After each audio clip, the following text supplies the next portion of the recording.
Can you hear that? I'm smiling into the microphone, so it requires some description. Hello, my fellow randoms, and welcome to this. Drum roll, please. You could provide the drum roll. I'll just provide the voice. Come on, roll that tongue. Do da da da da da da da da. However you can. Tap your fingers, tap your pens. We've made it. This is episode 20 of What's Your Random Podcast. My name is Kev Duffy, and I like to use this podcast to explore and celebrate independent and individual creativity from the inception of an idea to the process and practicalities of bringing it to life in a creative medium, whatever that may be, whether you're expressing yourself through fine arts, through acting, through writing, through drawing, music. Gosh, there's just so many ways that we create and express ourselves and bring ideas into this world. And I have had the pleasure of talking to 20 different individuals over the course of the last really 2 months in this our pilot season. And I thank all of my guests, and I thank all of you for listening. It sounds like I just hit my 10-year anniversary of doing the podcast or something. No, it's just been 2 months, but I did set out to do 20 episodes in 2020, and this episode is achieving that goal. And maybe I'll make my intro and my debriefing outro a little bit longer for this one and just talk about the process and the trials and tribulations of being a first-time podcaster.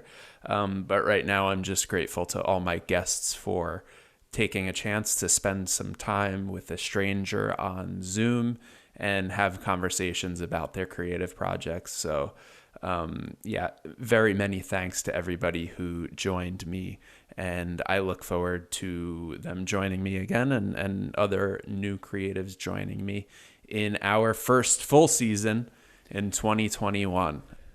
You know, over the course of all of these conversations, there have been reoccurring themes that have been popping up. There have been reoccurring key takeaways that I talk about in my debriefing. And one of the key takeaways that does come up time and time again is goal setting and setting goals that are attainable and will give you a sense of achievement. And that's what I'm kind of celebrating here by myself talking with you and extending this intro today is the key takeaway of I put a kind of ambitious goal of 20 episodes in 2020 within just about 2 months. But it was attainable, and I did attain it today. And when you're creating, you can start small. You don't have to set a goal that's unsurmountable or at all lofty. You know, you want to draw, you could draw once a week if that's your goal, if that's something that's attainable for you, if that's going to be a goal that you can continuously pursue and not give up on and really put your all behind doing, by all means, do it. Set attainable goals and then attain them and pursue them and just keep rolling forward. I admit 20 episodes was not easy, especially now, the last 2 days of 2020. I'm going to release 2 episodes each day because I took some time off for the holidays and I was feeling a little bit burnt out, a little bit tired. But I did commit in my mind that I would not let it slip away. So 2 lessons here for me is don't burn yourself out and also set those attainable goals. But I digress as I am rambling a little bit, and I have a guest to introduce today, ladies and gentlemen. Joining me on What's Your Random Podcast today is Bryan Liu Sang, whose God Lore comic anthologies 1 and 2 are already out in the universe, and God Lore Echoes will be released via Kickstarter on January 19th, just coming up here in about 2.5 weeks. And it's something that we're all looking forward to. And I got a sneak peek, and it is really awesome to see Bryan's progression as an artist and as a storyteller, and to have had the pleasure to talk to him about that, the process of improving, the process of goal setting was a theme of this podcast today as well, of setting a goal and then just going after it. Maybe you don't hit the level of quality you want. Maybe you don't hit the amount of pages or drawings, but finding a way to do what it is you set out to do. And Bryan did that with all 3 volumes of his comic God Lore, and he's improving time and time again. His latest comic will be one in a multi-part series. So on January 19th, make sure you go and check out Bryan's new issue on Kickstarter. And until then, enjoy this really fun and introspective conversation with Bryan Lusang. Enjoy the random.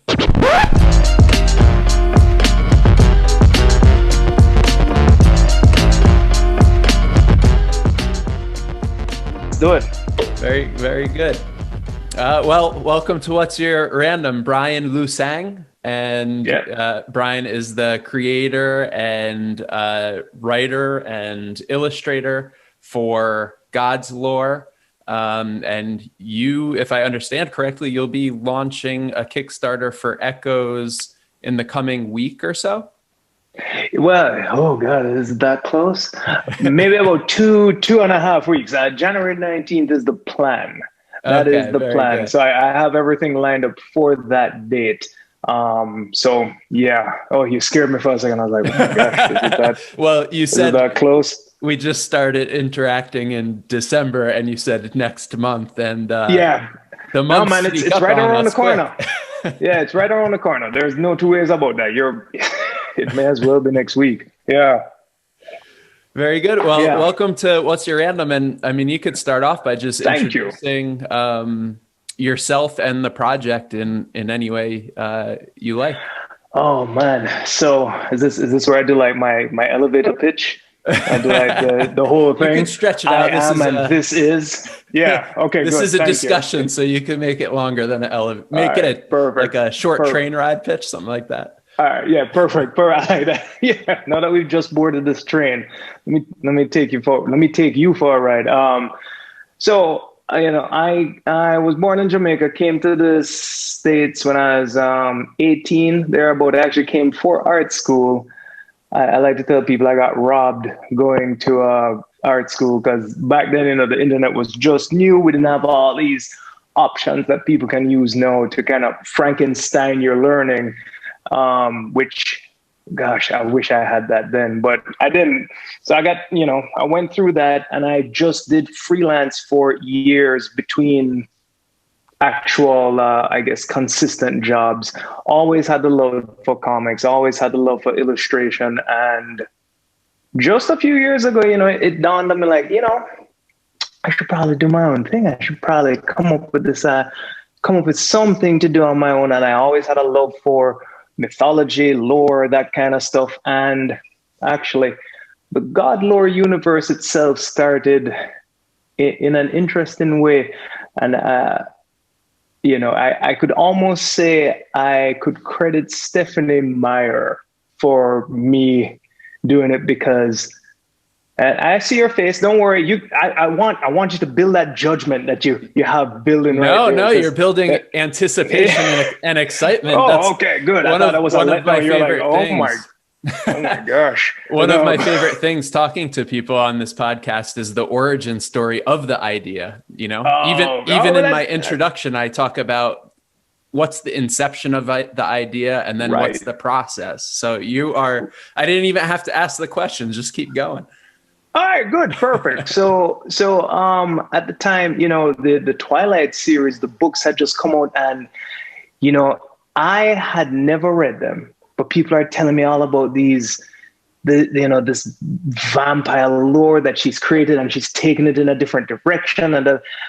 And I don't know how you feel about Twilight, so I'm going to reserve my own opinions. But I was like, I feel like I wish people could take vampires in a different direction. Wouldn't it be cool if there was a different direction, some other thing that kind of, feeds into that lore. 30 Days a Night, I think, did an excellent job, and everything really has done a good job building on that lore.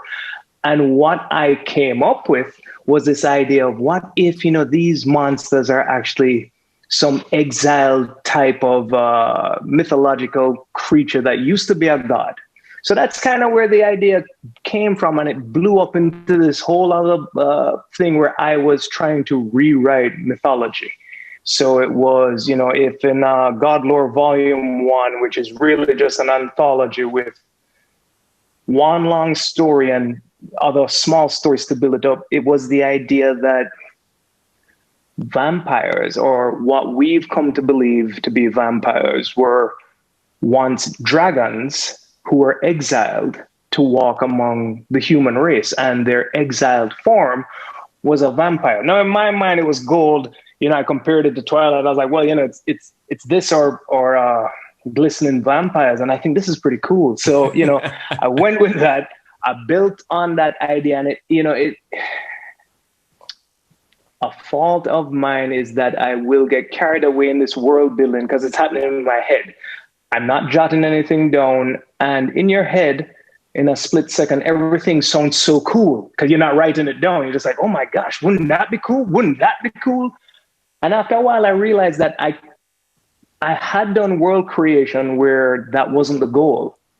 And I was kind of left with this thing, and I didn't know what to do with it, which is why I did God Lore Volume 1 and Volume 2. Now, to sum up God Lore, it is the true gods of man are animal gods, deities and demons that we've all tossed aside in mythology and kind of written them off as, make-believe beings. But what if they were real? What if these things were real? Animals walking amongst us as pets or exhibits, in a zoo are actually godlike beings that are guiding us. And that idea came from Jesus. This is so crazy. Saying it out loud to another human being is, so I've always had pets. I've always had a dog around me or something like that. And it's always interesting to me, people saying, oh, if it wasn't for my dog, I'd have been hit by the car. If it wasn't for my dog, I would have this. And I just thought, what if your dog is actually looking out for you, but in a way that is so beyond your comprehension? What if that dog really does know your path and is guiding you that way? So in a way, it's almost like Adjustment Bureau. Did you ever read the small story that it was based on or watch the movie? But they're the animals of the world. So they're actually gods guiding us. So that's the whole idea with God Lore, that they're guiding mankind.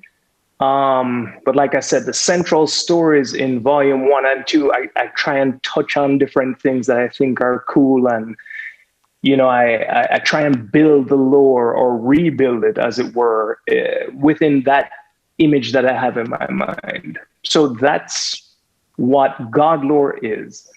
Echoes, particularly or specifically, is about the bear god Arawan and his journey. He's going through pain and discovery. It's just this broken warrior trying to find himself. I wrote it as finally a more precise story, not an anthology. And I said, this is going to be 4 to 6 issues. I've got it all laid out. I've scripted, plotted, and that's what this story is. It's about, him, this broken warrior. You find out real quick what happened. You find out that he is battling, he's going to be battling an ancient enemy that, has now come back, resurfaced, that he thought he had taken care of. And that's kind of the ongoing theme, this echo of something that's continuously happening until you decide to break the cycle. But it is set in that world. So my hope is that it will have enough action, humor, all that other stuff to kind of draw people in. But, I kind of create for myself first. I'm a very bad gauge at what other people like, I'm realizing. Like I pick up books in the comic book store and I'm like, I don't think anybody else is reading this, or everybody else is reading this other thing. And I'm like, so we'll see how that goes. But, yeah, that's pretty much I guess that was a short train ride. I gotta find out, how many more exits we got, but I'm gonna let you lead the way. Hopefully that was an okay enough answer for you. I mean, we can delve Yeah, into it more. Absolutely. Yeah, that definitely set the stage. And so Echoes will be your third volume, but it'll be the first that's serialized. The previous two issues were kind of anthologies, just kind of random stories that you picked out of this world that was slowly developing in your mind. That is absolutely it. Yes, sir. Very you good. You say much to me. I need when you purchase, I'm gonna, Kevin did it great. I'm gonna. My internet or our connection is bad right now. I'm gonna shut off my Wi-Fi on my devices. 1 second. You hear me? Okay. Oh man, can you tell if it's me or is it you? It's could be any combination. So I had my phone connected to Wi-Fi. I shut that down. No, I've been hearing you fine. I've been hearing you fine. Good. Yeah. I just paraphrased kind of the overarching approach you're taking to the story, but you filled in the blanks about the specifics. And I think this bear god character, who will be a central figure in Echoes, he makes a appearance in volume 2, if I remember correctly. You know what? I tried to make overlapping characters as best I could, or at least reference to them. He's in volume 1, and I really did want to kind of work him into volume 2, but then I thought, as much as I say I write things for myself, it would be so self-serving, and I couldn't figure out a way to kind of push him in. So I was like, it's fine, he'll be all right. yeah. Better to not force it, I think. Just for the sake of forcing it, right? Exactly. So when you started and you were approaching the creation of your first anthology, how many options did you have in your mind about, you have this universe into your mind. I'm sure you have a dozen ideas, if not more. How did you select the idea that you did for the first volume, the second volume, and now for Echoes? Oh man, so I'll bear my soul to you on this. You're right. I think anybody with a creative streak, whatever your poison, cooking, art, writing, whatever it is, what you do, I think is amazing as well. When you have all these ideas and you try to narrow it down, my assumption is everybody kind of knows what they're doing. I assume you know what you're doing. I have no clue. Me personally, no idea. So, and what's funny is even in my description that I just told you, I think you can pick apart the idea that I do kind of have this scattershot mind where I have this universe. I have this thing that I kind of pieced together, and which story do I tell? Well, I don't know. That sounds cool. And again, I go back to this thing of, that would be so cool. That would be so cool. Well, let's do everything. And then my mind catches up to my body, and my practical brain, and my brain goes, it's one thing at a time, dude. You just, you got to pick something, and we're just going to run with it.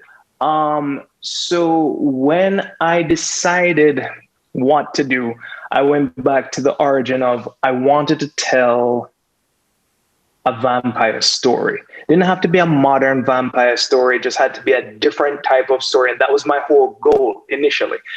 My cup kind of ran over with all these other ideas that turned into this whole world. So when I did it, that was the core idea. Get this core story out. So that for volume 1, that's the majority of the book. Little over half or thereabout.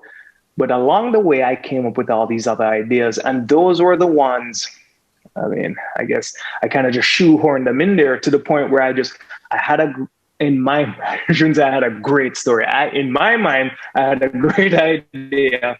And I said, I would like to get this out there to flesh out this universe. So if you were to look at the rest of the stories, they're not in typical comic sequential art form. It's kind of like this illustrated, not even a graphic novel. It's like an illustrated novel. Like here's one picture and three pages worth of words, just because I felt like these things just helped flesh the world out. In terms of choosing which ones to do and, which one to do as a comic versus which one to do as an illustrated novella type thing, it was kind of just, I could spend forever doing this, drawing these pages over. And again, I don't know what I'm doing, dude. That's probably going to be the theme of this whole thing. So what I had to do is tell myself, it has to get done. I'm going to give myself a deadline and it has to get done. So let's use practicality and figure out this story, the vampires, that I want to do. I want to do it right. I want to do it the way I envisioned it, like a comic book, very straightforward, sequential, pages, layouts, blah, blah, blah. And even with doing the book, I had hit points where life ebbs and flows. So sometimes I just didn't have the time to do the pages the way I wanted to do them, get the process the way I wanted it. So I scaled back so much, versus what I actually wanted to do. So it was just this thing of bare bones, get this thing done. And then these other stories, if it's just one image, one illustration, try and get a nice illustration, write the story, get it done, get it printed, published, and I can say I finished what I had in my head. These other stories now, we'll see where I go with that. Oddly enough, volume 2, I didn't do any better, so I never learned my lesson. So, well, you keep saying that you don't know what you're doing, but I think that the fact that you set a goal, and even with some limitations that you had in terms of time to draw pages for, every page and every scene that you wanted to draw, and you figured out which ones to just put in written format, which ones to insert in comic format, which ones to supplement with illustrations, which ones maybe to not. It seems like you know what you're doing, because a lot of creative people, including myself, don't set that deadline. And then they kind of are slowly rolling forward and sometimes backwards towards and away from if that's what you guys are doing, I need to right? do more of that. That's what it sounds like the secret is. I'll take the deadline away, dude. But yeah, you have two completed works, and now you have your third. And, I think that's, hearing you talk about it and having read the first 2 anthologies and now Echoes, I could see kind of the progression maybe that you went through in terms of sorting through your ideas and honing in maybe on exactly what you want to do and how you want to do it. And even if it was in part an exercise, man, you got a good workout with the first 2 books. Right. Well, I appreciate you saying that, because when I look at all 3 books now, I look at Godlore Volume 1, Volume 2, and Echoes, and that's exactly what I see. I see me just trying to get something done. And I'm not saying I rushed it. I'm not saying I took my time. I'm not saying it's perfect. None of these are perfect. None of these are exactly the way I wanted them. But I had to set a time limit for each, because had I not, I would sit here and painstakingly try and redo everything. And it's, in the end, you don't have a product. Every artist, and again, every creative goes through that thing where, oh my gosh, for the first 2 minutes, this is awesome. I can't believe I did that. Did that come out of this brain, these fingers? This is amazing. And then 5 minutes goes by, you walk by, sipping your water, your Kool-Aid, and you're like, this is trash. What is this? This is, so I could not, I couldn't pigeonhole myself with that. And in Volume 2, I think Volume 2 is, for me, a very difficult read.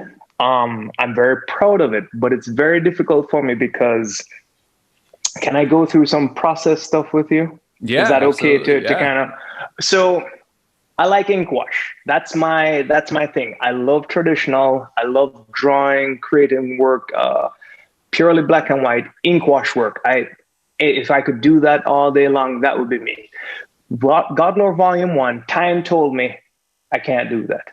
Time just said, you know what, dude, you've sat on this thing for too long. You're going to sit on it forever if you do ink wash. Just get it done. So I cut ink wash out, replaced that with, some zip tones digitally and all that stuff. And I said, fine, it's done. I'm very proud of it. Finished. Along the way there, my wife bought me an iPad Pro because my big complaint was, we have three kids, so time is everything. I'm working a day job, my wife's working, the kids are, in school, out of school. Obviously, this year was just a hot mess, but we're talking pre 2020. And she bought me the iPad Pro because she said, you always say you don't have time. So now you can be anywhere and use this thing. Well, I decided that that was the moment I was going to be a Luddite and say, you know what? I don't do digital. I've done stuff in Photoshop. I've done this, but in somewhere in my mind, I had it in my head. Comics have to be on paper. My comics have to be on paper. There's just, I'm not, nope. I'll learn it. I'm not going to like it. And Godlore Volume 2, visually, you see me bounce around with so many different styles because what happened was I had this whole story laid out. Lo and behold, time got me. And I said to myself, the format, I told myself, I'm going to meld the two things that I did in Volume 1. I'm going to make this a sequential book with illustrated novella parts. That was my goal from the jump. What I did not anticipate was time getting away from me to the point that I had no choice but to break open the damn iPad and say, fine, I'll do this digitally. Now, I was still learning how to do things digitally on the iPad at that point. So the style really just, it's, for me anyway, it swings so wide that was a learning curve. Echoes now, I've taken what I've learned from Volume 1 and Volume 2, both in terms of setting deadlines, getting stuff done, narrowing stuff down, exactly like you said. And now I've done it entirely digitally. That was completely on the iPad on Procreate. So you're right. Each volume is just learning, and now I've honed into something. And I'm sure Echo's, issue 2 is going to be some other progress. I hope I'm still growing. So that's the good thing. It does show my growth. It is annoying for me to look at it and be like, why couldn't I get this thing down to, just a little better? But again, I much prefer having a completed project than something that I'm constantly reworking to try and get it perfect. It just, just practicality. It doesn't make sense to continuously sweat. I'm not a perfectionist either. So it's just like, just get it done. So yeah, you're very right in that there is a progression. It had to happen. That's all I can say, Yeah. And in both the storytelling and the artwork and the layout, there's certainly a progression, and the jump from Volume 2 to now Echoes, like you mentioned, you've settled into digital, but now are you missing the ink wash? Are you going to try to figure out a way to incorporate it? No, you know what?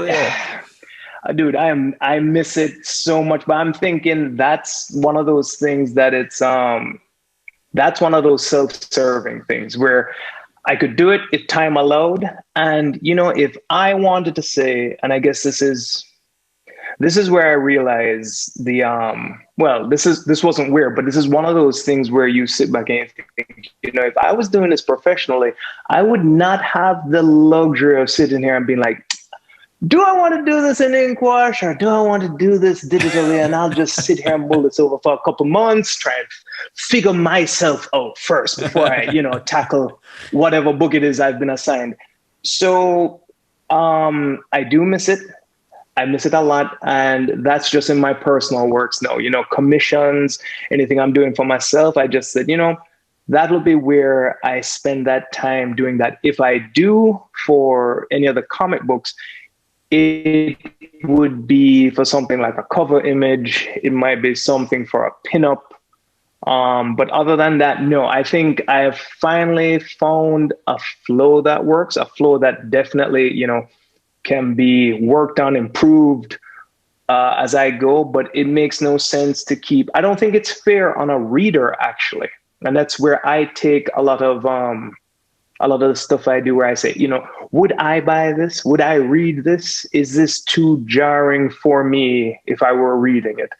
And that's where volume 2 for me is just kind of like, almost, it's a lot to go through. Like you think like this artist he probably went to therapy. This is a lot going on. It's just, but no, from here on out, I'm thinking it's just going to be digital work for my own books, and ink wash, the traditional stuff, will be stuff I feel like I don't need to set that heavy deadline for, if that makes sense. Right, right. Yeah. Yeah, that's awesome. And I'd be remiss if I didn't ask you today, before the end of the interview, about managing a work-life balance, to step outside of the story and God lore specifically, but you are a family man. You have, I understand, 3 children, right? You have 3 kids, Oh, a yeah. wife, you have, like you said, a day job. So, Yeah. and I'm in a similar situation minus the children. So, and I still find it Listen, difficult man, to keep up. So I wonder how you do it, you know, and, how you manage your time, and, how you get your creative side satisfied. oh, that is a very loaded question, Kevin. I feel like you could have that's a round table question for creators on a whole. I think, especially the independents, just like yourself, where we're doing it. Okay, all right. That's a good one, Mr. Duffy. We're gonna try and break that one down. So you're right. I am married. I have 3 children. They are 11, 7, and 3. If you want to take my advice and you're walking down that road, do not space them out like that. It's quite a chore. I mean, children across the board, their work, and depending on how much you want to put into that, obviously will play into how much that takes away from everything else. And I do have a day job. I am a registered nurse, ICU nurse at Orlando Regional Medical Center. So they're 12-hour shifts, 3 days a week. That's the benefit of being a nurse. You work 3 days a week, but those 3 days, they stuff in the full work week, Yeah. My wife works, of course, she's going to school as well. I'm also back in school. So, we're doing that. So with all of that, which is very typical, there's nothing special with that at all. And I think the easy answer for your question is, when you have a drive, some kind of creative thing, endeavor, hobby, especially if it's something that kind of centers you. This is something you almost have to do. I would imagine, and you can tell me if I'm wrong, I would imagine that you actually enjoy just listening. The art of listening is probably something that you really like to do. Like, I'm not saying like, oh, you just like to have conversations. And no, I have a feeling that listening is something you like, that you would probably engage in a conversation just to partake in that thing actively, something that people do passively. So to kind of bring that back, passively people might doodle, passively people might think of ideas. For me, it is my anchor. That's something where, like, we'll have weeks, my wife and I, where I don't get to, it sounds so ridiculous, I don't get to sit down and draw. And it can be a throwaway drawing on a Post-it note. And if I can't get 10 minutes to sit here and just get this thing out, for some reason, I'm the crankiest jerk on the planet, and I can lack sleep all week long. If you give me 30, 15 minutes to maybe an hour to draw every day, I'm fine. I'm fine running on a lack of sleep. I'm fine running on all these other things flying over the place, all over the place. But it's that strange thing that calls to you that says, I just want to do this. It's not even a have to. It's not Kickstarters, which is how I've funded these, or crowdfunding, because volume 1, I think, was Kickstarter. Volume 2 was Indiegogo. The creative process going through this thing is just an act of love. And it's so cliche to say, but that really does carry through. So finding the time is hard. It's like you said, it's difficult, but I somehow decide to shoot myself in the foot somehow and say, how do I get this thing out? Whether it's the want to draw, this idea I have, and I think, oh, I'll write a comic book. No, that's obviously what I know, what I've had a love for. So that's what I endeavor to do. No, I don't know if I sent you the file. You can tell me if I didn't. I wrote a novella as well called The Pack. That was a part of God Lord. No, that was something that I thought, oh man, this would be cool in a comic book. And again, the practical brain kicked in and going, just like, too big. No. Yeah, too big. And like I told you, I have no idea what I'm doing. I can barely sit here straight faced and tell people, oh yeah, I'm an artist. I'm surely not going to look at you and tell you I'm a writer. Did I write the book? Yeah. Was it well done? I don't know. I don't know. I don't know, but I did it. I did it. So, and it's just a love for it.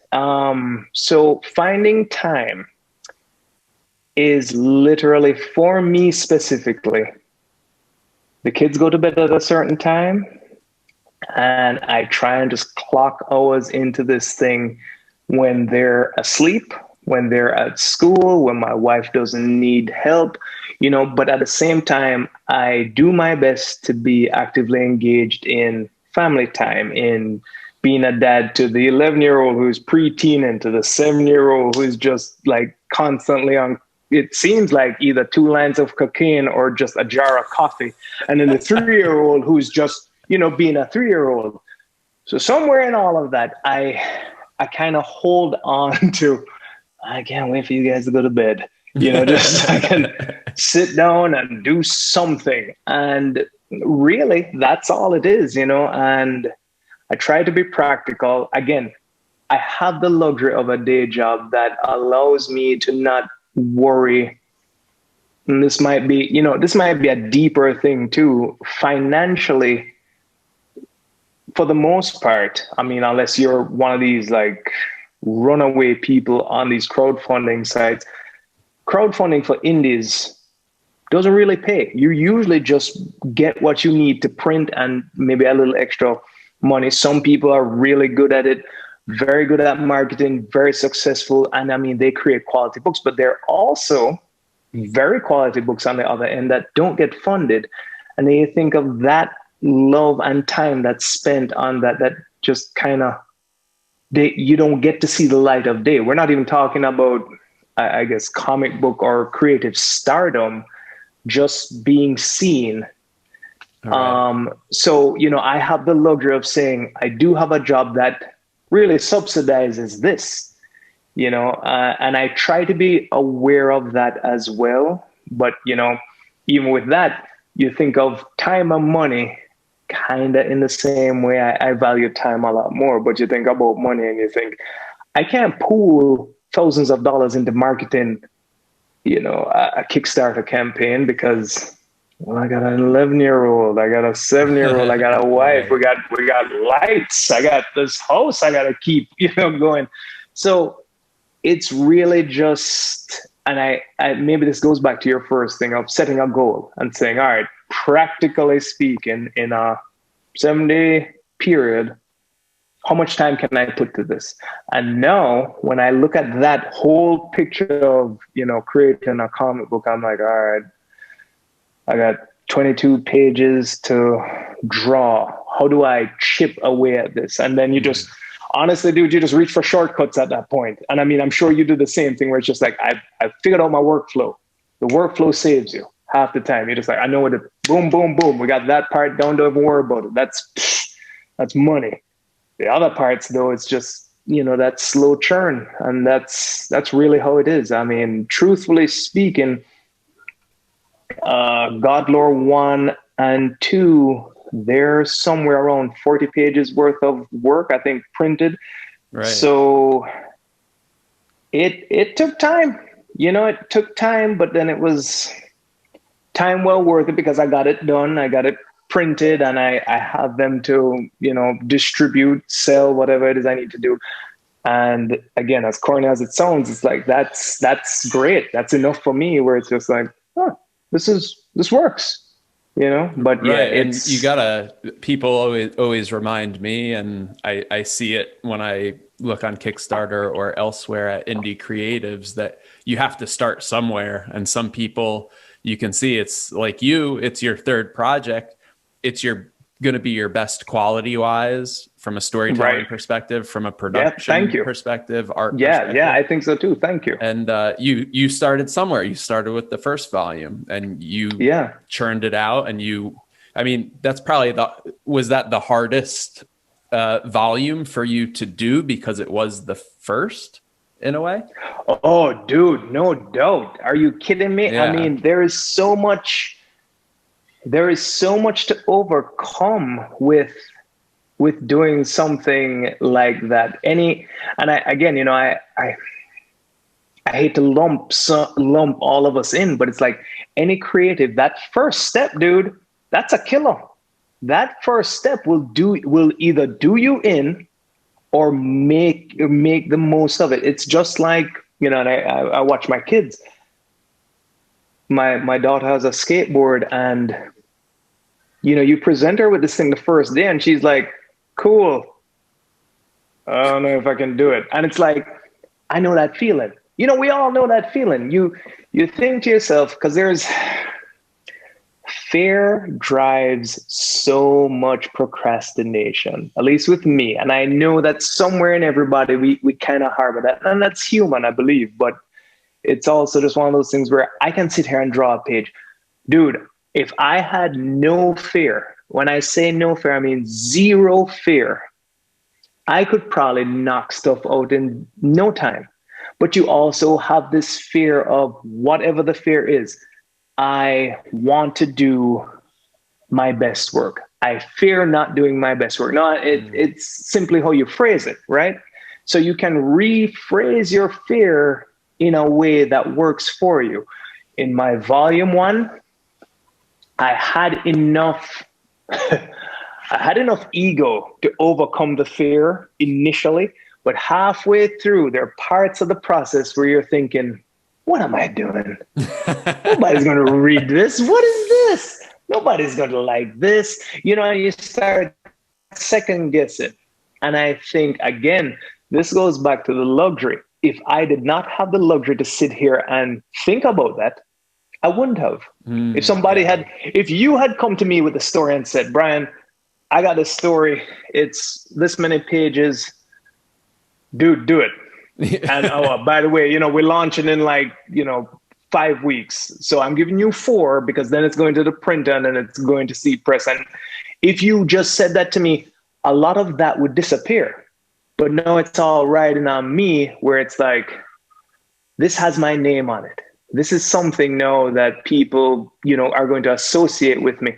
And that carries so much weight if you let it bog you down. And I definitely saw where volume 1, even sitting there thinking, I don't really care what, if people don't like it, they don't like it. True, but at the same time, I have to look back and think, again, going from the audience perspective, is this something I would want to read? Just because I crap something out, I don't want to read it. I want to read something I actually put work into. And the fear, all those other things definitely made it where volume 1 is more a testament to myself than anything else that I can do it. It's just like, oh, you did it. Right. No, had I launched a Kickstarter and it completely failed, which I think volume 2 I anticipated, which is horrible as well. I anticipated failure because, and we can talk about that more.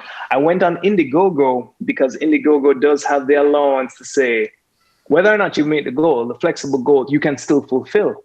Right. So I was like, you know what? If it's 2 people that want to buy safety this book, net. I would. Exactly. Yeah. It's just but it's also a safety net for the ego. See, where you're just like, well, I did fail, but 3 people did want to read it, so I fulfilled it for those 3 people. But really, and I can delve into why I thought it would not hit goal. Is I said I'm going to do Indiegogo instead. I'm going to do a flexible goal, get it to people, whoever wants it. Fine. Didn't make goal. I wasn't hurt by it. I got it to the people who wanted it. But I was not so fearful because I didn't think it was a good product. I was more fearful there because now I had learned from volume 1, overcoming my fear, overcoming this, will people like it? Now I doubled down on it. And that's what I see myself doing with these God lore books is I'm just doubling down on this idea. Every time I go in, I'm not going in with a brand new idea like, hey, God lore sucked. Let's put that behind us, guys. Look at this brand new, different book I have now. I really do like the idea. I really do believe in it. I think it's fun. And again, that's the self-serving part of it. But I'm trying to give people something they like. So in volume 1, I realized after the Kickstarter campaign, and I knew this about myself before, I realized I really suck at marketing. And, well, it's hard too. Yeah. Yeah. Even people who are good at it sometimes fail, I think. Right. Right. It's an art unto itself, and if you suck at it, you need to spend money to get it done right. Well, I sucked at it and I didn't have the money to get it done right. So I realized that from volume 1, I can inundate social media with all this stuff. And it's such a cop-out to say, but it's true. It's just not me. I'm not this very well-adept person to social media who can do all these things and, provoke likes, provoke following. I've never had that A drive, B ability. I'm more on the side of give me the work to do. I'll get the work done. Administrative stuff for me is not necessarily boring, but so challenging that I'm just like, it doesn't. I'm the same way. Yeah. Yeah, it doesn't hit me the same way. You kickstarted volume 1 successfully, and then you switched to Indiegogo for volume 2. How did you overcome that challenge of not being a master marketer to get the first Kickstarter funded? What was the main way to develop an audience for you? For me at the time, that's where I learned how much work it took just to get what I got from Kickstarter. So I had not been, up until the last maybe year and a half, I hadn't been on Facebook. So everything I did for God Lore Volume 1 was Instagram. And I realized oh my gosh, this is a lot of work just to get people on board. And again, I'm looking at it from the side of the person, from Kevin's viewpoint where, oh my God, Bryan's posting that again. I like the first one. I'm just going to scroll by because he knows I liked it. He's good. And that was my viewpoint, was am I going to just inundate people with this thing? And I realized that that's what you need to do. It's just not something I like doing. And so with volume 1, that's how I learned. I realized, man, you got to drill people with this thing. Hey, followers, get ready for the spam because here it comes, share with your friends so they can enjoy this, beating over the head. So you lost a lot of friends and followers over. Oh my gosh, man. Are you kidding me? And then volume 2, you backed up a little bit. And that's when you felt like that wasn't really me. I don't feel totally satisfied And and that is it. cool promote like with self promotion on my personal Yeah. platforms and Yeah. backed up a little That bit. is it. Okay. That is it entirely, because I have such a hard time, and this might be the part of me that's just like, maybe fearful, may also be a little bit of self-awareness, maybe just yuck, where it's just, you're right, it's not me to sit here and just be like, guys, look at me, look, come on, don't scroll past, where you going, don't Just leave give me me, a come on. dollar.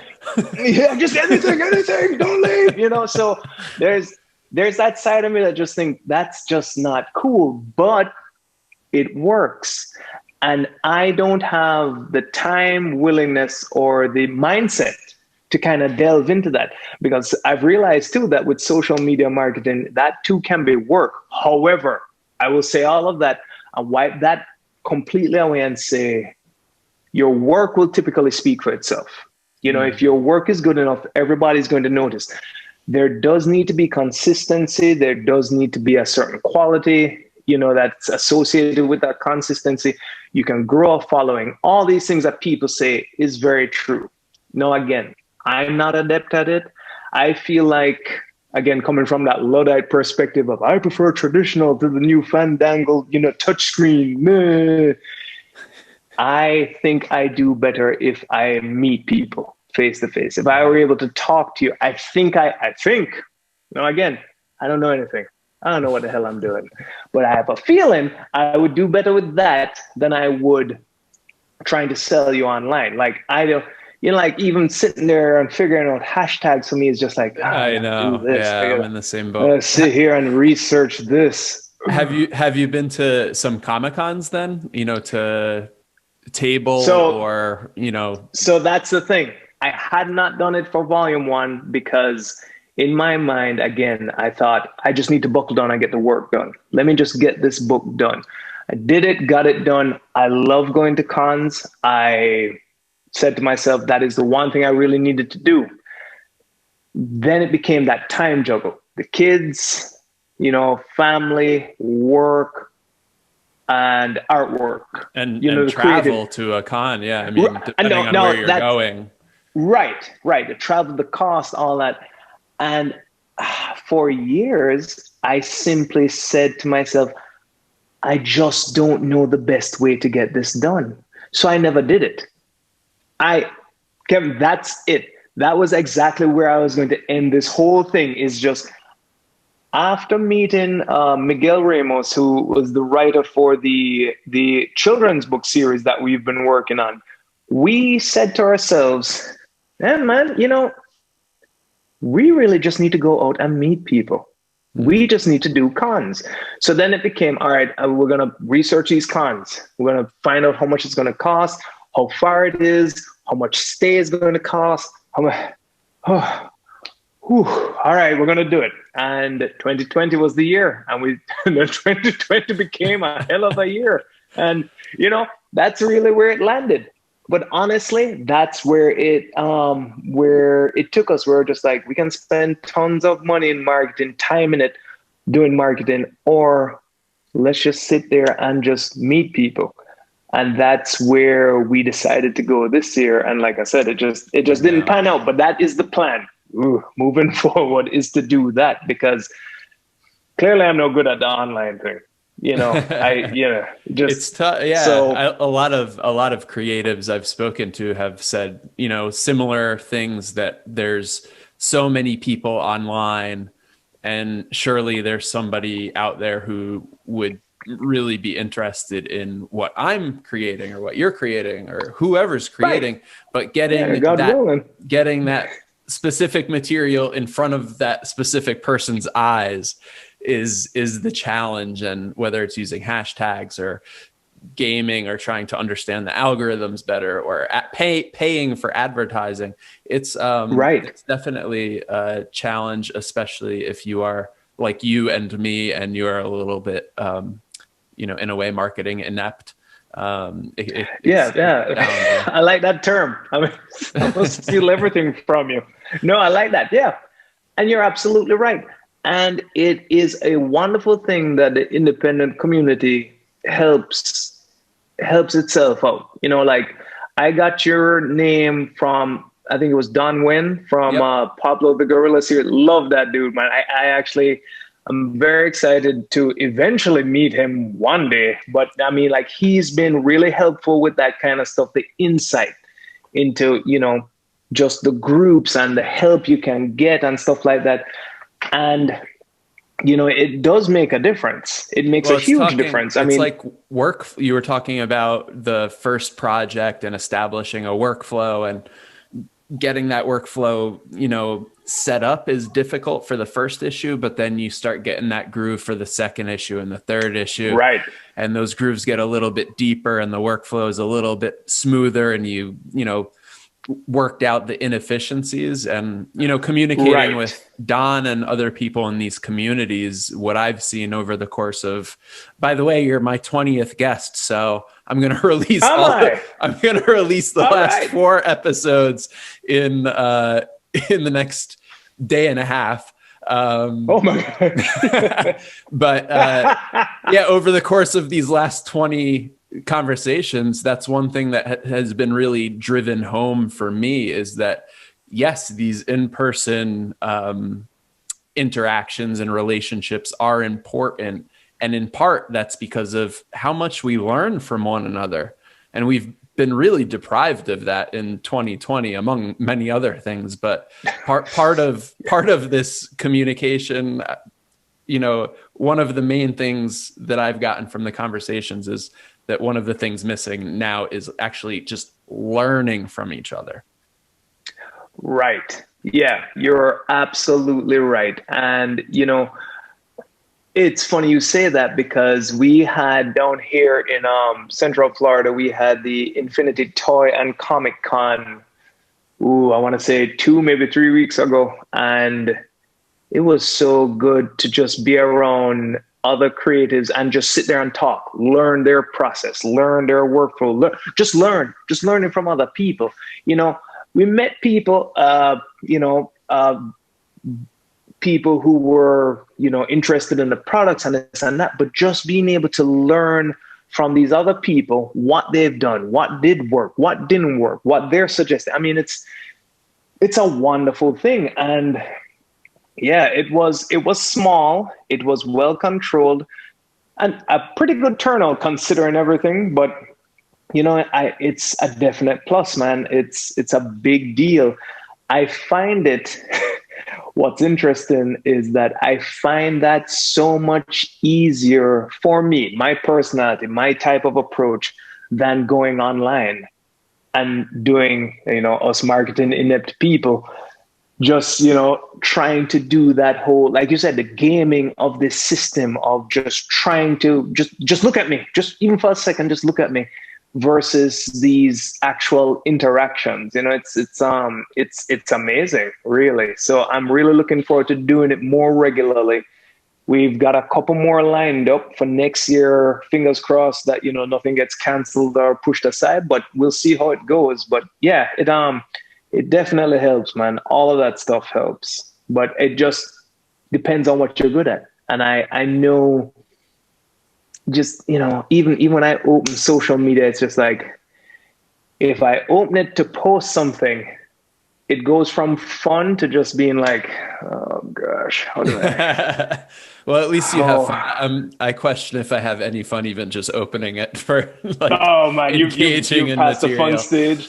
Yeah. But it's improving now that I've started this podcast, and I'm interacting more with other creative folks, and seeing, past guests having new projects come out and stuff like that. So the fun for me is returning to social media, but it took a while. Good. And it took a lot of work. Well, I mean, like you said, you have this outlet. So what, if I may switch things around? I mean, Absolutely. just having the conversation. What got you started in doing this? Partially the pandemic. And I mean, like you mentioned, you go onto Facebook and you don't get the same quality of interaction. And I felt that the mode of typing out a thought and trying to hoping that people would understand the full intent and the nuance in what I was trying to convey. I never trusted that. And so I wasn't posting a lot. And because of that, in this current climate, I wasn't having a lot of interaction with other humans. So I thought, what's a way that I could have long form conversations kind of in person, or at least phone or FaceTime or Zoom or whatever. And around the same time, a friend of mine was flirting with the idea of starting a podcast. So I said, let me try one. And my friend is actually my first guest. Oh, nice. So it was just kind of shooting the breeze, catching up and talking about the state of the world. And, but by that time I had an idea of, I am creative myself. Sometimes I run into a lot of the challenges that you described, like write down an idea, think it's the best thing in the world since sliced bread, and come back later and I don't even have an appetite for it. Oh my God. So all of those challenges, I wanted to speak with other indie creatives about overcoming, and, where their ideas come from, how they generate ideas, how they get in the mood to create, and how they go about actually pulling the trigger and creating. So. Oh, that's cool. So this is a pandemic-born podcast. That's amazing, man. I would say, yeah. I mean, the idea was probably there before, right? No, it's fully within the pandemic. I mean, the idea. Really? So then, dude, that's what this is. And that I think, just going from I know we're doing a wide swing here of different things. That's all right. I think that the pandemic forcing us to embrace a new norm, the things that have come from it, the positive things that people know have just been like, you're probably putting this off. I'm not saying you, just generally speaking. I probably would have put this off. I probably would. Yeah, that's a good idea.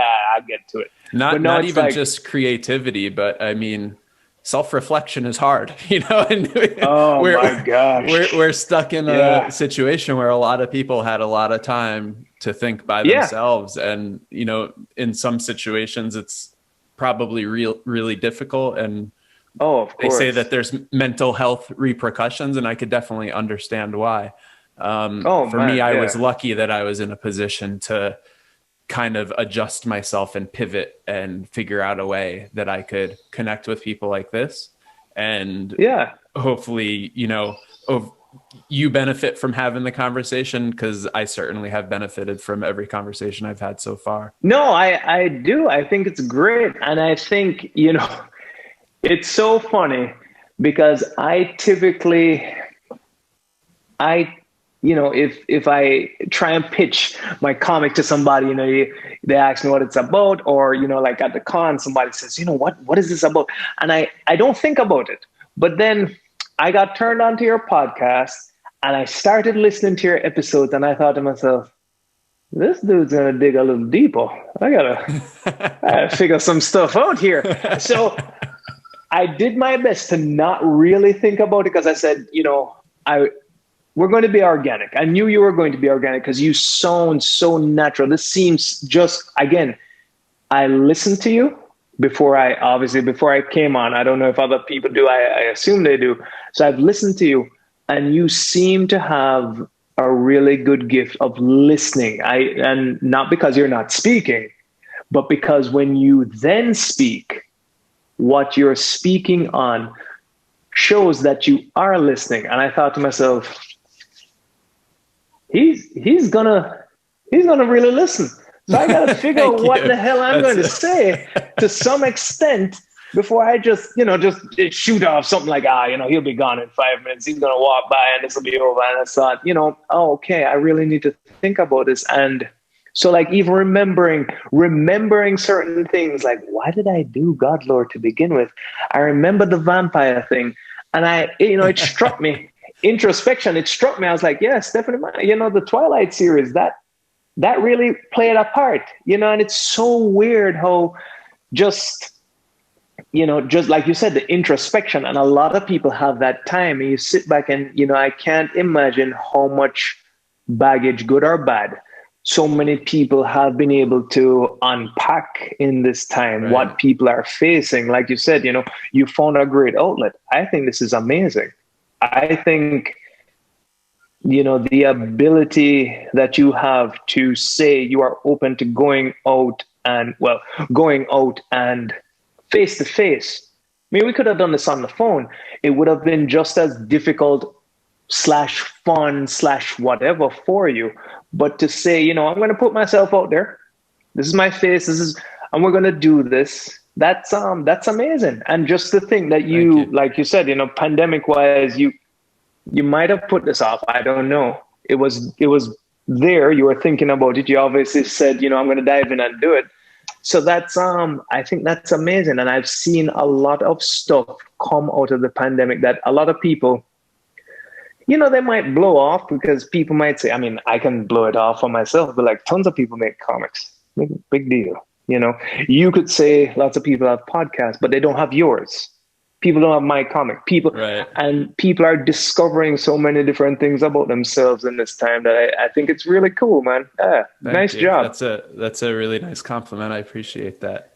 Yeah. No, I think it's amazing. And like I said, I've listened. I can say that I genuinely listen to your podcast, that I subscribe, and I genuinely do look forward to it. And when I reached out to you specifically, I had listened because I had asked on a Facebook group. See, again, going back to the help, how do you get on these podcasts? Because I'm hearing about people on podcasts and they're talking about comic books and people and all this stuff. And, I was thinking about it, and I just didn't know how do people do it. So I posted on Facebook, how do you get on these things? And, your name came up. And I said, this is great. And a bunch of names came up. So I want to put this out there too. This might shoot me in the foot in the future, but here we go. A lot of names came up. And I did the work by way of listening to at least one episode of each, listening to at least one episode of each. And you look and sounded like somebody that I would actually genuinely enjoy a conversation with. So you are the first person I reached out to. And like I said, I've listened to the podcast. I have heard you talk. I have heard you listen. I have, and I said, this actually seems like it'll be fun. This seems like something I would do. Like I would just sit down and talk with you. So, I appreciate you getting back to me. I appreciate the chance to do this. I appreciate the whole thing, man. Thank you. I'm super excited I'm super excited you reached out. And I basically I'm interested in everything. And that includes the granular nature of how people's minds work and where they came from and how they got to where they are and where they're going in the future. And for me, I mean, I do write down questions and I like to look a little bit more specifically at style and storytelling mechanisms. And I like to get technical, but it's an interest in that technicality. I don't have expertise in any of these areas, but I could formulate a question most of the time. Sometimes it's a jarble of like 8 questions, but even when it's a jarble, people end up answering it. So, that's what a conversation is, man. Right. Well, you're not interviewing for the police force, so that's why it's different. That's why it's a conversation, and we just talk. I think that's great. So, what have you found to be the most challenging thing for you? Coming from in a different field, a completely different, we can talk about art and I'm not taking away from that part. I'm just asking you to just learn about you. No, like, what was the hardest part in getting this going? The workflow is difficult at first, and I've definitely found some strides, but it's a lot of, doing a podcast is not hard. But doing it with some regularity and achieving a level of consistency in quality and production is a little bit more difficult. And it's just me. So when I reach out to prospective guests and I research for prospective guests, I put feelers out there and send messages. So I'm doing kind of that back end, more procedural work, but then I'm also doing the editing and stuff like that. I have a couple of other creative projects I'm working on the side, and those tend to, and I'm a world builder too, like you. So Oh man, it gets so big and I get so overwhelmed and I feel like I'm like a, I don't know, some dwarf or something. I'm dwarfed by these huge ideas.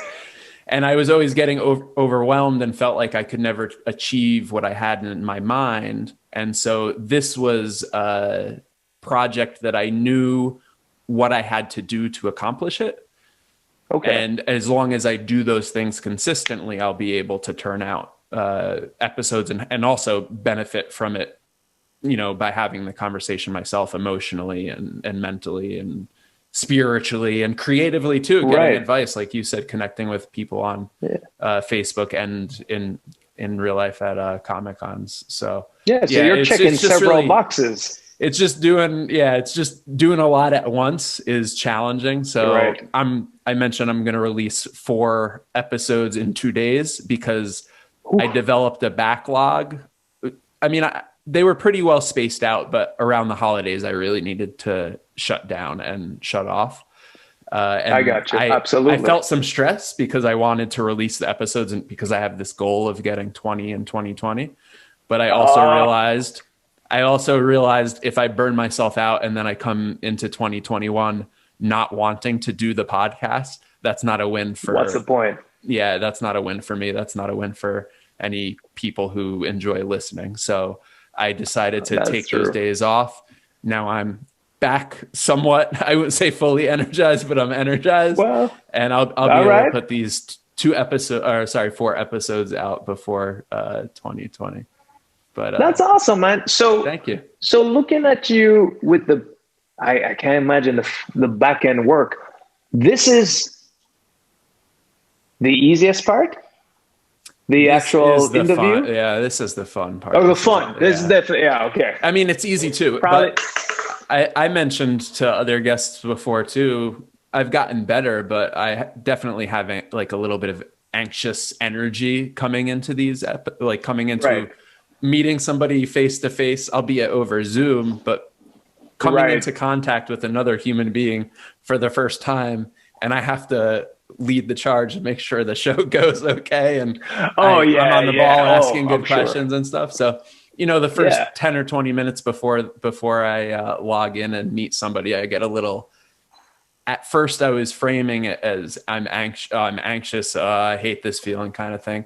But then I realized anxiety rephrased can be excitement.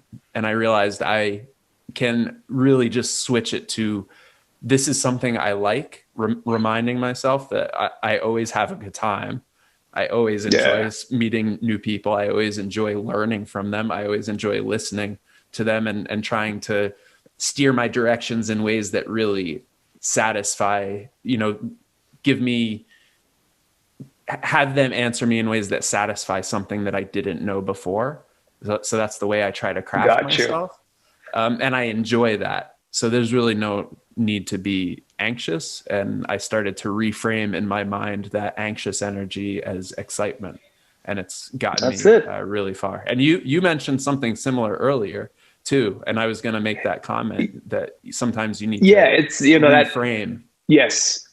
You just reframe, rephrase. Yeah, that's perfect. Yeah, because that inner voice, that whatever it is like you said, you know, if you frame it as fear, that's all you're going to respond to is fear. You're going to respond to that, you know. And if you, like you said, you take that, you know, just anxiety. I know it's excitement. It's just like, okay, you know, like now it's something to look forward to, not step away from.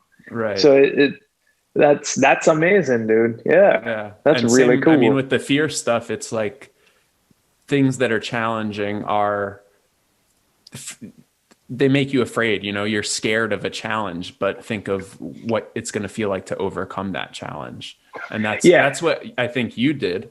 And I mean, a follow-up question back to you to turn the tables. You're more than Oh welcome to yeah. turn No. them back at me. No, man, come on, come Any, on. Yeah, we do this any which way. I'm fine. I am fine. I did not, by the way, I did not mean to derail you in any way. I just, no, you did like not. I said, it's just, I really appreciate it. And you gave me some really fine compliments and oh, yeah, that's man, going well to deserved. put me into 2021 full steam after these 20 episodes. So thank you again. Boom, boom. But I wonder, you know, you said that Twilight was kind of your inspiration or some sort of catalyst, that Right. they're cool ideas. But what about before then? What were you doing to create? And were you on the precipice of, I want to make something, comics seem cool, maybe I can make a comic? Were you in that sort of limbo for any period of time? I was, and for a very long time, actually. Back then, I can definitely say whatever percentage of fear I have now, it was so much larger then that it was just like, first I'm from I'm from Jamaica. So when we saw comic books, anything on the newsstand or magazine stands were so small. So if a comic came in, it was never monthly. It was never, you never got a chance to really get a hang of continuity or anything like that. Not until, like, I guess, the image age, where, people started to realize, even in a country like Jamaica, that comic books can sell. Like, these kids will buy it. Um, Anything on a newsstand was almost, in my young mind, revered. If you could get in a magazine, didn't matter what magazine it was. I didn't know what publishers were, what all that meant. But if you Right. were on a magazine, if you had a comic book, if your name was in a comic book, holy cow, these guys are amazing. That's it. And, They're and famous in and some, yeah. right. Yeah, they're rock stars, essentially. And somewhere, still to this day, and maybe that's why I keep the love for this thing, is that I'm still this young kid who just walked into a supermarket back home, or, some little newsstand, and here's a comic book. I couldn't tell you when I started to realize who artists were, who writers were. But in that initial stage, I couldn't even read. And it was just, these guys who make these books are amazing. So I am now faced with that fear, as I was doing small freelance work. I was still holding down a full-time job, but I was doing freelance work and thinking, I like drawing. I like illustration. I went to school for illustration. I love illustration. I love doing these, small gigs here and there. I really just did freelance based on commissions. People wanted this character drawn, kind of like the D&D style. They wanted this. I did stuff for, trying to sell stuff to tattoo shops, just anything to get my art fix and somehow get money for it. Sometimes I didn't even care about the money, because, again, I had the luxury of not really depending on this, and I was building my own little portfolio. But as it pertained to comics and story, I was still this kid who revered these people in the books. Now, I'm so much older. I know how it works to a much larger degree, but I still revere it. So I'm now overcoming this fear I have of, I'm not these people, and Right. there's no way I can do what they do, So that held me back for quite some time. And when I say held me back, it wasn't even an argument in my head. It was just like, "Con, yeah, I can't do that. Just move on." It was just easy to just brush it aside. Like, nah. Right. But I had a love for the content that I'm now making, in whatever form it was before I did the world building. I loved, reimagining mythology. I love mythology. I love lore. I love, like the, urban legends, all these different things.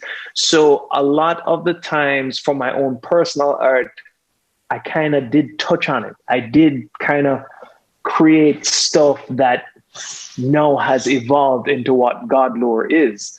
As to what told me to finally go ahead and make the jump, like you said, the Twilight catalyst. There was, I think, around that time you had like the underworld movies were coming out too, and I just said, and I think there was a part of me that said, it's fine if I'll never be these people who I revered in my youth, whoever they were. The 9-year-old Bryan, he'll keep revering those people. I'm just going to, right now, Bryan is just going to make a book, and I'm just going to do it. Win, lose, or draw. Nobody reads it. Everybody reads it. It's fine. And that's where I just swallowed it and just went for it, really. So I'm not sure if it was so much a reframing as opposed to me just being stubborn and stupid. But I did learn since then to recognize the fear, reframe the fear. And now even if now I get scared, I look back and I go, I have 2 books. What am I scared of now? Right. Just keep going. Just, like you're looking on a backlog of, now 20 interviews, and it's like, you've done it. Right. You've done it. You're there, you've done it. So that's where I am currently. I cannot lie to you and say there was a lot of internal struggle. Like I touched on before, like halfway through drawing a page, I'm like, who cares about this? Who's going to want this? And then I just sat back and go, well, I do. I want this done. That's a good point. I like that. Yeah. Who wants it? I do. Why are you doing it? You want it. So because I want just for yourself. Exactly. Yeah. And this goes back to, you were talking about somebody passively doodling or passively doing these things, but when you decide to put a book out in the world, it becomes much more active and you become a more active creator. And I think about creativity and, people like you, me, and really all of my guests, or most of my guests who are doing this in a independent and usually semi-professional or even hobbyist in tandem with a professional career. And I wonder, why do I need to do this interview? Why do I do my other project? I'm so tired. I look at my friends. They're just hanging out, watching Netflix. They look so relaxed. Oh my God. And I'm driving myself insane editing until like 2 or 3 in the morning. Why do I have the drive to do this? And I started to think about it in terms of like a meditation. And I think there's something there, but at the same time, it's so active and so productive that I don't get the same restful, I don't feel super restful after I create something, after I do the podcast or after I work on my other projects. I don't feel rested. I feel satisfied. And so it's your soul, man. That's what you got to feed. Right? You got to feed you. You talked about the spiritual side of it, just not necessarily a religious aspect. There is just something that speaks to you about doing what you do, and you have to do it. It's like I couldn't tell my wife, oh, you're feeling kind of down, kind of blah. Why don't you draw? That's not her.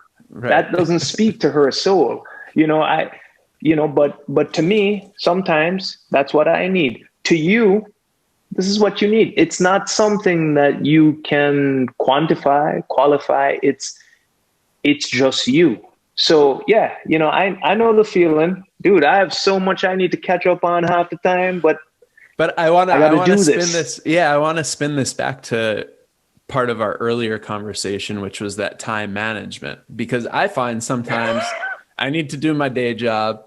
I need to create. Some point I need to relax. And like I said, I did that during the holidays. How do you find your time to relax? And is there a balance there, or how do you find the balance? Because if I get to a point where I'm so overextended and I poured a lot into my creativity for 7 days in a row, the 8th day is probably going to be pretty hard. And even if I push myself to create, I'm not going to create something good, and I'm not going to feel that level of satisfaction, because you need to have a balance, I think, or at least I do, of output and input. And so I wonder among completely agree. your, yeah, I wonder among within your busy life, how you find that balance, if it's something that you structure or if it's You something that know, you just let ebb and flow. a little bit of both. And, this is something that very recently, and I have been working on figuring that exact thing out. I know I need to work. That is a constant. Me doing what I want to do is a variable. So I slide that variable in wherever I can. Family life is a constant. Everything else, like I said, constants and variables. I feed my soul first. Now, when I get to a point where I say to myself, you just said it. If I get to a point where I do have time, for whatever reason, I have now a pocket of time to sit here and draw. But I have this feeling that I know if I sit down, no, it's always work. It is always work. But when you're doing that thing that feeds your soul, you can hit a flow where, you know what, you get to a point, it's not work. It's what I'm doing. I can do this, and it just flows. I can tell when I'm not going to flow. I can tell when just sitting there contemplating it is going to be, it's going to be work. And when I hit that point, I might try for a little while, but I've already told myself, nope, sleep, rest. I need to walk away. Now I need to really rest, because now maybe my soul has hit, or maybe the rest has taken over, or the need for rest has taken over and become so large that I cannot ignore it. Now I really just need to dial everything back, because there comes that point with me where, again, I could have a block of time to get done everything I want to do. But if I have hit a wall mentally, physically, it's not going to matter what I sit down and try to do. It's going to be junk. You said it too, and not so many or less words. You're so much better at that. Less words, where you just say, if I'm going to do it, it's not going to be my best. I'm not going to like it. You're not even going to enjoy doing it. I won't. I can sit here and be like, I don't want to do this. Right. I just don't want to do it. And at that point, I know I need to dial back. So for me, it is an ebb and flow, but it's an ebb and flow that I'm becoming more aware of. That awareness is hard to tune into, because sometimes your body and your mind will say that you're not in an optimal state for creativity, and that's just procrastination, right? So right. There's this little devil of procrastination in there, and there's definitely that too. Absolutely. And so that's the wild card, right? Yeah, identifying him first is probably the best thing. They're like, am I just putting this off and just or am being I really lazy, tired, or am I really tired? Yeah, and that's for me, that's have found. Yeah, for me, that's the most challenging thing, because I grew up a wrestler. I'm a grinder. Like, I run a lot. I could really push myself physically and mentally if I need to or want to. And sometimes I apply that to creativity. Sometimes it's good, but sometimes it's just totally detrimental, because I'll, run myself into the ground and totally burn out. And I think a lot of people are like that. And I do believe so as well. And I think too, maybe just listening to, and I've never done a podcast, but based on what you've told me, the breakdown, the very general breakdown of what it is you do, background work, setting up interviews, editing, the pre and post production process, I would imagine that there are times or parts of those that you can just grind out, that you personally could sit down and be like, I can grind this out. I'm tired as hell, but I can grind this part out. but there are other parts you just can't. There are other Right. parts that are so much more dependent on you being in it that you can't. And I am like that with my artwork. So for me, for example, laying down a page or an image, figuring out the layout, figuring out the poses, that's something that create in terms of my creative mind, I need to have, I need to be rested. I need to be ready for that. If I approach that state tired, it's not going anywhere. That's just going to be an exercise in frustration. Now, if I lay everything out before and figure out all the small things I need to figure out, I can now attack a page and ink it maybe in a tired state. It's not going to be my best work, but I can get that done. So, for me, certain areas I can attack. So, playing into procrastination and also troubled waters is that I can identify that and I will have several things I need to do, right? And now, if I don't identify the procrastination devil, I'll put something else off and say, I'm just too tired for that. And then spend 2 hours on something else completely. And then I look back and go, I really could have done it. I was just making excuses. Yep, I was just making excuses. So, I've learned to identify that as well, where I've just narrowed down my focus. So for me now, tying this back up, I guess it's just echoes. So now everything I do creatively, I'm either writing something, rewriting something, figuring out pages, layouts, this, that. And then for, just everything else just kind of falls to the side. Everything else can be the stuff that can wait. That other stuff can wait. So, because if I do say, yeah, I'll do that thing for you. Yeah, I'll do this thing too. You know what? I'm going to try that thing.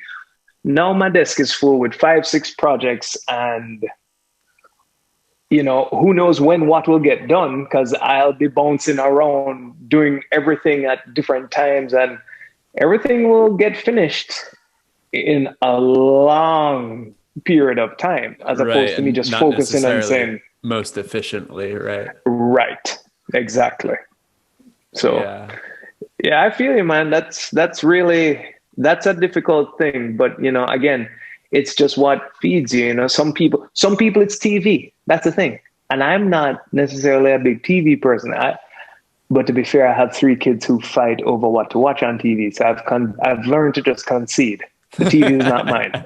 So that is off the table. I used to be a big TV person, but I'm not anymore. But I mean, for some people, that's it. They just want it. I just want to go home, veg out on the TV. For me, sometimes I just want to go home and just sit in front of my drawing desk. For you, it might be somewhere along those lines, So everybody feeds their soul in some other way. So, or some ways, that's just indigenous to them. Right. I just want to do a quick time check because I know you got to get back to your family eventually. Do we have you have to go now-ish or? Yeah, no-ish, because I'm looking, we're about 7:30. Dude, the time ran away. It goes back quick. I need to do this again with you. I mean, I don't want to force myself on you. You are 2021. We got to do this again. Let's do it for sure. Yeah. I still have more questions to ask and I'll save them for next time. And there will be even more added to that list. Oh, dude, I can't wait. I'm sorry if I, I'm sorry I had to cut it short. Don't apologize. Not at all. No. But dude, this was I didn't know what to expect. I've never done this, but this was too enjoyable for me. And again, I apologize. I know that you're doing this for the person that you have on. But I had to learn about you too. I got to do that. Yeah, I appreciate that. You gave me really nice compliments that, as you know, probably as a creative, those act as fuel. So that's dude, use them, man. You gotta keep going. 2021, and it was a great pleasure, and no need to apologize for anything. It's a conversation, and that's the format. We got to do it in person, though. We got to sit down in person. I know it's not going to be the same to record, but we got to do this in person. I could figure it out. I got some equipment. I've done some film stuff before. Oh, so. Perfect. Yeah, perfect. We'll let's figure do it out. like that. And I'm in North Nice, man. Carolina now, originally from New Oh, York, but we're not too really? far away. Yeah. Oh, dude, that's my wife would have no complaints coming there. So that's perfect. Check, check, check. We're Sounds on good. our way.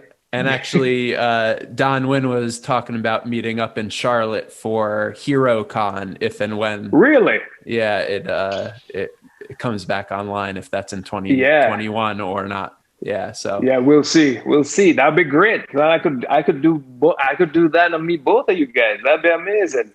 yeah. All right, Brian. Well, go to your family and Hey, thank you, man. continue to push your projects along. And we're all very much looking forward to Echoes. Anybody listening, I got a sneak peek, and it's awesome to see Brian's evolution as an artist and comic book writer. And it's very much worth your hard-earned dollars to support his upcoming Kickstarter to get that and propel I his appreciate that.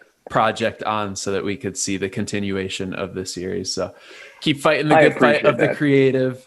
Tell your Hey, man, you family, too. tell your family I said the podcast guy said hi. And I will. I will. They knew. Everybody knew. Like, Daddy's got to do his thing. You got to leave him alone. So, no, I appreciate it, man. I really do. You keep going with this too, man. I look forward to all the episodes from when I started to know. So yeah, keep it going, dude. Absolutely. We'll keep in touch too, please. absolutely, absolutely. All right, Brian, until next time, enjoy your random.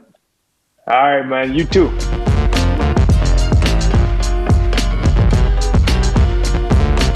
My fellow randoms, welcome here and now to the debriefing, key takeaways, and some self-reflection and introspection and thinking about ways that I can improve my podcast and my process moving forward. This is where we discuss all of those things. My conversation with Bryan was really fun, and I'm almost glad that it was cut a little bit short because it helped us build some anticipation for the next time we chat, and I am certainly very sure that we're going to chat again. Some key takeaways from this episode are I liked the way that Bryan described managing his time. There are constants and then there are variables. Going to work and paying the bills, those are constants. Those are things that you have no flexibility over, changing the time, the duration, and you just very inflexible. You got to do it when you got to do it, and you have to do it. And then there are variables, and those are things that you could slip into pockets of time in between the constants. So to reiterate and rephrase and paraphrase my discussion with Bryan, he was talking about work, that's a constant. Family time, at night, taking care of the kids, making sure they get to bed, that's a constant. But in between, maybe after the kids go to bed and his wife goes and does her own thing, he has time to slip in a variable activity, one of which is creating his comic book. And sometimes thinking and conceptualizing our time and kind of the mundane things in our daily lives that we take for granted and kind of just go on cruise control and cruise on through, conceptualizing them and putting words into describing them allows us to better understand how we could maximize our time. And that's why one reason why I like talking about creativity in depth and in the ways that I do. Sometimes it feels a little pretentious and ridiculous, to be honest, but at the same time, I really benefit from it. So I don't care, because thinking about creativity, thinking about what makes us creative helps me to find ways that I could maximize my time and maximize my creativity, and ways that I could spark my creativity. All of these conversations with my guests over the last 20 episodes have been really motivating and really inspiring. So 2 key words to describe my chat with Bryan, as well as with previous guests here on my last episode for 2020. Inspiring and motivating. another rewinding a little bit or refocusing a little bit to talk about another key takeaway from my chat with Bryan. And this wasn't one that we really focused on a lot, but it's one that I jotted down in my notebook because he was talking about, finding time, carving out time to get his projects worked on. And the fact that working on it was something that he needed to do to feel whole and complete and to really be himself. He needed to be creating. But sometimes, as we explored, we're not in the right mindset. We don't have the right amount of energy to be able to do something creative. Even if we want to, sometimes you just can't. And Bryan described, and like I said, we didn't focus on it at all, but he said sometimes I'll have a little bit of time and I'll just set something up. And it made me realize that that's an efficiency. When you're kind of brain drained and you can't really create, maybe you could set up. If you're a painter, you can set up for the next morning and plan to paint in the morning or whenever it may be that you get to painting. If you clean your space and you prep and you set up and you prepare your brushes and whatever you need, just paint your canvas at the background. Something that's a little bit more mindless and requires less energy and devotion of time and mind and spirit. I think that goes a long way, and that is something that I've been doing with the podcast here. There's some nights that I want to edit, but I just don't have energy, so I'll set the files and set the folders for upcoming episodes. So I had the folders and the hierarchy created for episodes 17, 18, 19 before they were even recorded.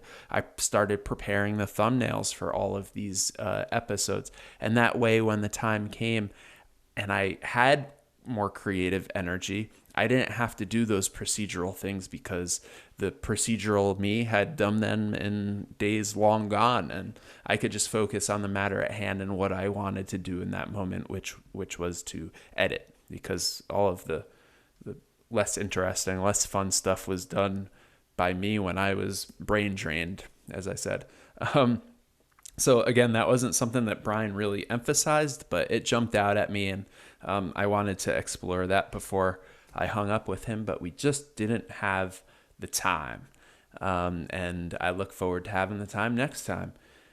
What about you, my fellow random? This was our 20th episode. I know I went on at length about that in the intro, but in the outro, I want to just, again, thank you for listening and thank you for being on this ride of podcasting with me so far. It is my sincere pleasure to welcome indie creative guests who are pursuing their passion and sharing that passion with me.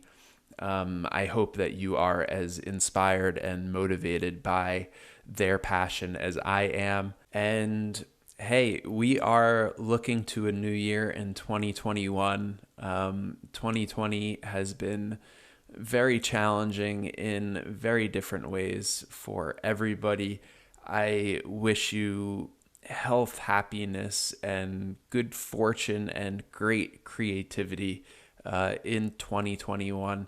And I hope that given the challenges with 2020 that you are still able to find some silver lining, that you were able to pursue your own passion in some way. And whether you were or whether you weren't, 2021 is a new year, and you could take the reins of that anytime you are ready to. So let's do our best to there we go. Let's go do our best to create a awesome new year together. I hope you'll join me for my first full season of What's Your Random Podcast in the new year. Until then, again, wishing you the best in health, happiness, love, and all of the good things that the world has to offer. Enjoy the random.